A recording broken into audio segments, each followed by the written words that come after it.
Thank you very much, Jane, and thank you to TEDxStouffville for putting on this event. So, by far, the two most important human activities are sex and agriculture. And some would say that we have probably become a way too proficient at sex. Sex because, of course, it ensures the continuity of the species, and agriculture because it feeds the species so it can then continue to have more sex.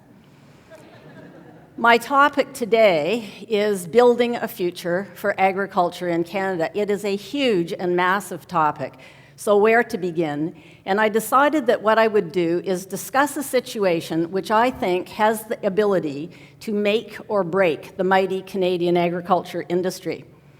I have been a dairy farmer for over 40 years, and our son, who is a graduate engineer, is now the 7th generation to manage the family business.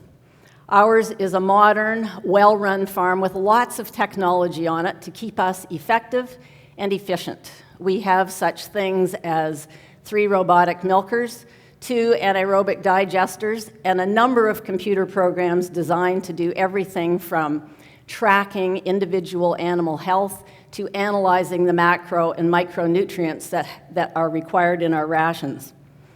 Our farm has been incorporated since 1980, as are many thousands of Canadian farms around the country. We do this because of tax reasons and planning for future generations. It does not mean we are large megalopolis industrial enterprises. There are big, medium, and small farms all over Canada, but over 90% of them are owned and operated by Canadian families. And those are families who have the required work ethic, the needed training and education, and for sure, the ability to assume the risk and investment required to manage these farms. We are clearly good at what we do. 7 generations is a long time, and our land remains fertile and productive, and our cows produce lots of milk. There are approximately 206,000 farms across Canada, and I think it is extremely vital that consumers realize how very important they are to Canada and to the world. But increasingly, farmers are hurt and confused by the misinformed and anti-modern agriculture sentiments we hear and read every day from self-appointed experts in the urban media. We hear horrendous stories about factory farms, about abused animals, and how farmers neglect the environment. So farmers, starting with me today, have to stand up and say, enough already. No self-appointed expert, no media conglomerate has the right to talk about agricultural issues unless they are practically and factually informed.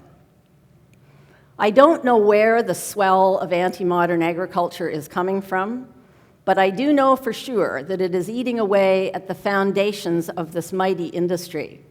If it eats away at the foundations, then it will surely destroy the future of one of the greatest success stories on earth, and that is Canadian agriculture. Canada is the 6th largest exporter of food in the world. That represents over $40 billion a year to the Canadian economy. Also, Canadian products and agri-food products exports create and sustain 1.2 million jobs across the country. And yet farmers represent less than 2% of the population. In the meantime, however, per capita income around the world is growing. And in fact, economic growth is finally starting to overtake even population growth. And I can assure you that all of the new middle classes, wherever they live on Earth, demand more and better food. So you can see the huge potential for Canadian agriculture as it exports food to those hungry people. I want to take the next few minutes to fascinate you with a few facts about Canadian agriculture. And then I am going to reveal that Canadian agriculture actually does a lot more than just grow food. And finally, we are going to discuss what urban consumers can do to ensure a future for agriculture in Canada. So productivity. Canadian agriculture has managed immense productivity gains over the last century. These gains are due to new plant varieties, improved animal genetics, better weed and disease control, better equipment, and better management techniques that are designed to look after the environment and animal health. For example, field crops over the last 100 years and more have increased in productivity 1% every year, year after year, and continuing. Annual milk production per cow has quadrupled. And interestingly, we use 42% less land to support our dairy production than we would do if we were still using 1950s technology. In 1950, the average hen laid 160 eggs per year. Today, thanks to new genetics and better nutrition, that same hen lays more than 260 eggs per year, and she does this on half the feed, 2/3 of the water, and a mortality rate that is 75% less. In 1954, it took 2.7 kilograms of feed to make 1 kilogram of gain in a meat bird. Today, it takes half the feed, half the time, and half the manure produced per bird. Pigs, too, have followed a similar trajectory, and in their industry, they have spent a tremendous amount of effort in creating leaner pork meat as per consumer demand. Today's pig, compared to the 1960s pig, yields a pork loin that is 77% less fat and 53% fewer calories. These efficiencies mean there is more protein being produced with less land, less feed, and less water per animal, and that makes a tremendous difference for the environment. So technology in livestock operations. There are innovations coming down the pipes all the time. So more and more cows, for example, are being milked with robots or in ultra-modern carousels, or in this case, a spinning carousel. We have robots that push up the feed. We have automatic floor scrapers. We have mechanically rotating brushes for cattle grooming. We have computer-formulated rations, computer carcass evaluations, and computer programs that govern herd health. Genomic information aids us in identifying genetically superior animals, including those with high immune responses. There is ongoing vaccine development, and we also have radio frequency identification tags that can track an animal through life throughout the system. Some farms are building anaerobic digesters, and what these digesters do is take manure and off-farm waste and transform it into heat for buildings, electricity for the grid, pathogen-free bedding for the livestock, pathogen-free fertilizer for the fields, and ultimately biofuels to run the equipment. You can see how very beneficial this is for the environment. Then we have something called precision farming. This is rapidly developing technology utilizing GPS-controlled equipment. Now, this GPS receiver in the tractor can analyze all corners of the field to see what it is lacking. So it can, for example, look at terrain features, moisture contents, fertility levels, weed cover, organic matter content, etc., and then figure out what inputs are needed in every corner of the field in order to grow the best crop possible. So not only is this good for the environment, because, of course, it is putting the right amount of product into the right place at the right time. So end uses for agriculture. I hinted earlier that Canadian agriculture does more than just produce food.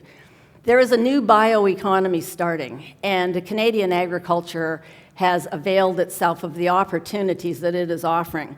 For example, there are biofuels, such as ethanol that's made from corn, biodiesel that's made from canola, and engine oil that's made from soybeans.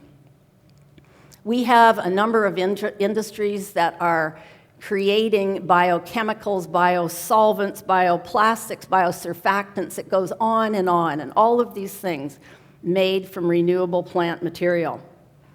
Steam and carbon dioxide from the Greenfield ethanol plant in Chatham, Kent, are being used to grow tomatoes in that greenhouse complex that you see right there.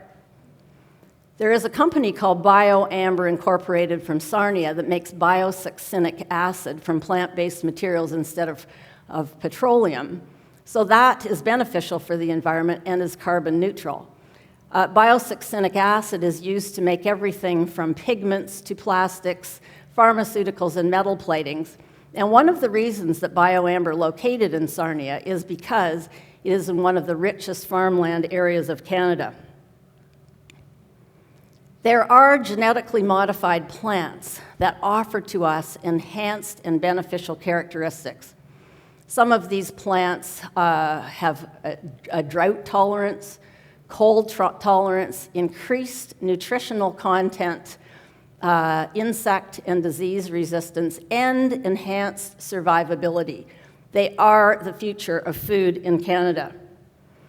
How interesting and sad it is, I think, that there is, for example, a GMO rice that has been biofortified with vitamin A. It currently sits unused in Kenya thanks to the efforts of anti-GMO lobbyists, while hundreds of thousands of children go blind because of vitamin A deficiencies. All of this provides just the briefest of glimpses into the exciting world of Canadian agriculture. And if 98% of the population wants to ensure that this excitement persists and grows, then they have to allow Canadian farmers to continue to grow this amazing industry. Or as one of my very wise farmer philosopher friends puts it, the challenge for modern agriculture is to retain its social license to produce. The ability of the urban consumer to understand this immense potential of agriculture and then to embrace the changes necessary will allow this mighty industry to thrive or perhaps to wither. So here are 7 things that I think consumers could do to build a future for Canadian agriculture. The first one is that we have to change our attitudes towards the cost of food. We already live in a place with one of the cheapest and most abundant food supplies on Earth. It represents less than 10% of our incomes. February the 7th, 2014 was Food Freedom Day, called so because by then you had earned enough money to pay for your grocery bill for the entire year. So we have to stop demanding ever cheaper food. It puts Canadian producers out of business. We need to buy locally. We need to buy Canadian produce wherever possible. Lots of fresh fruits and vegetables in season, and frozen produce and greenhouse produce all year long. The next thing we have to think about are all of the negative impulses that occur with the series of apparently unending, poorly researched food fads that strike us on a regular basis. So it doesn't matter if it's wheat belly and gluten-free fads that really make little impact on the average consumer. What about those years when eggs were being blamed for high cholesterol levels until research proved them wrong? Then consumers turned their sights on dairy fats, with some people even feeding skim milk to young children until we realized the value of dairy fat to brain development in the young. It goes on and on. We simply need to relax and eat sensibly. Lots of Canadian fresh fruits and vegetables and grains, protein from meat, eggs, and dairy, and far less processed junk food. The second thing we need to consider, or the third thing we need to consider, is modern versus old-fashioned agriculture. Tell your friends what you learned here today, that small-scale, old-fashioned farming and farming practices are not better than we farm today. As a matter of fact, if we were to be using land management, animal management, food safety, and productivity levels of the last century, we would simply not be able to condone it on a large-scale basis. And that is because it would put too many pressures on the environment and would not be able to feed us the way we demand to be fed. Fourthly, understand, appreciate, and support the many societal, environmental, and economic advantages of the new bioeconomy. Canadian agriculture has taken this opportunity and is developing new products, new innovations, and new exports at a great rate. Fifthly, we have to recognize and support the big value of well-funded public research. That makes new technologies available to Canadian producers, and it keeps us innovative, competitive, and frontline guardians of the environment. Sixthly, as taxpayers, know the importance of a well-funded, extensive, and modern infrastructure, and that includes roads, rails, shipping, electricity, and access to the internet. We need this in order to move product. And finally, don't kill the goose that lays the golden egg. Prime farmland in Canada represents less than 7% of our land base, and sure, everyone wants to live in the big house on the big lot, but ask yourselves, how many houses and businesses can we continue to build on the best farmland in Canada? So take my challenge, go to the internet, go online, and research the facts and the science behind Canadian agriculture, because it is you, the 98% of the population, who holds the trump card. It is you who will determine the future of agriculture in Canada. Thank you.